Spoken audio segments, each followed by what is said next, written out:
এই জায়গাটা আগেও এটা সংলগ্ন জায়গাটা দখল করা ছিল সরকারি জায়গা, সেটা আমরা মুক্ত করেছিলাম 2019 থেকে।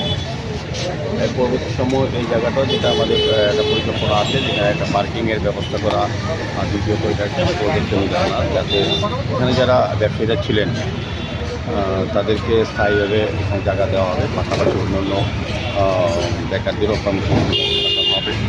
এটা সরকারিভাবে একটা বড় পরিকল্পনা গ্রহণ করা হবে, প্রায় 57,500 স্কোয়ার ফিট মতো হবে জায়গা, টোটালি সরকারি। এটা যেহেতু জমিতে জ্যাকসন গেট করা হবে।